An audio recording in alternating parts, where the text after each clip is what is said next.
Dhawaantan waxaa la aqoonsaday dawladdii federaalka ahayd oo ay aqoonsatay dawladda Mareykanka. Waxa uu la kulmay madaxweynaha dalka Mareykanka iyo xogayaha amuraha dibadda Hillary Clinton. Waxaa la sheegay in aqoonsi weyn ay ka heshay halkaasi idinka intii aad ku jirteen taa maxaa idinka hortaagnaa? walaal horta hal inaan ogaano weeye road mapka waxa uu ka shaqeynayay oo aanu ka shaqeynaa halka sanaya barkada waxay ahayd in dawlad taam ah oo ku meel gaar ahayn inaanu dhisno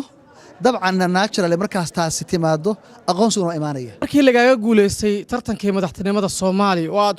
isku soo sharaxday waxaad u ruuqaansatay dhinaca Puntland magaalooyin dhowr ah ayaad booqashooyin ku soo kala bixisay markaas oo maamulka talada haya ee Puntland iyo shacabkaba ay kaaga shaki qabeen in hami siyaasadeed kaaga jiro Puntland walow aadan qodhaada jawaab cad aadan amba may aadan ka bixin tuhunka dadka iyo dawladda Puntland ayaa ka qabeen marka bal hadii noo kala cadeysid hamigaaga Puntland wali ma kaaga jira waxa weeye hami markii hore hami ba iga jira anigu ma oran Puntland Soomaalidu de gobolkii aan ka soo jeeday weeye oo aan ka imid intii aad ahayd ra'iisul wasaaraha khudbadaadana way ka mid ahayd waxa idin kula soo eedeeyay inaad lunsateen lacag aad u fara badan hadda waxaad sheegtay inaad guddi u saartay saddexdiina gudoomiyihii baarlamaanka madaxweynihii xilligaa jiray Sheekh Shariif Sheekh Axmed iyo adigoo ra'iisul wasaarihii ahaa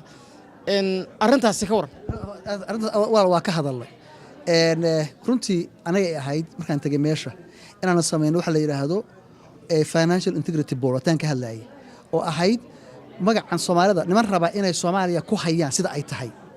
in ay qiil u helaan mar walba ay yiraahdaan dawladda Soomaaliya waxa lagu ma aamini karo waa tuugo